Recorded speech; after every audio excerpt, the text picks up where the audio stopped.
কি ডিএম সাহেব, ভালো আছেন? ভালো আছেন আপনি?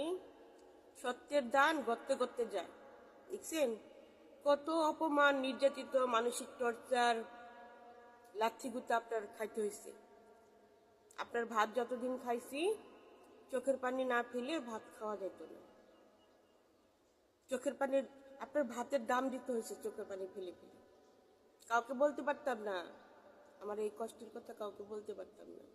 আমার বলার মতো কেউ ছিল না, কেউ বিশ্বাস করতো না। আপনি এতটাই বউকে নিয়ে রাজনীতি করতেন, আপনার ছেলে মেয়েরা পলি জলি মিলিরাও বিশ্বাস করতো যে মানুষের সামনে ওভাবেই প্রকাশ করতেন যে আপনি আমাকে মাথায় করে রাখেন, যে আপনি আমাকে ছাড়া, আমার কথা ছাড়া আপনি অবাধ্য না, মানে আপনি বাধ্যগত স্বামী।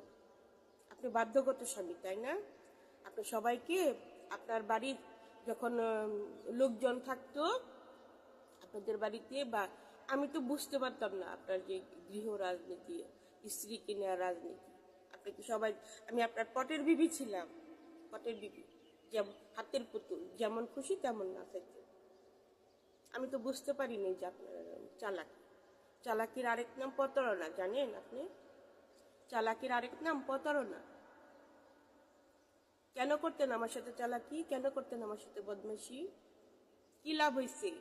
এই যে দাড়ি রাখছেন, দাড়ি, মাথায় টুপি দেন, নামাজ পড়তে পড়তে এই যে এখানে এখানে টিক্কি বানিয়ে ফেলছেন, টিক্কি বানিয়ে ফেলেছেন। মানুষ আপনাকে দেখে, আপনাকে পূজা করে, সালাম দেয়, উঠে দাঁড়ায়, কিন্তু আপনি কি? যে স্বামী তার স্ত্রীকে মূল্যায়ন করতে পারে না, যে স্বামী তার স্ত্রীকে ভালোবাসতে পারে না, পদে পদে ছোট করে, তাকে সে কোন ধরনের স্বামী?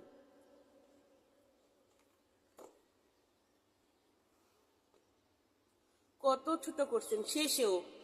শেষে যে আমি জামালপুর শৈলাকান্দা থাকলাম কত কষ্ট করে, মুখ বুঝে। আমার ঐতিহ্য খালি বলছে যে চুপ করে থাকো, যার কর্মফল সেই ভুগবে, যার যে যেরকম করবে সে সেরকম তার রেজাল্ট পাবে।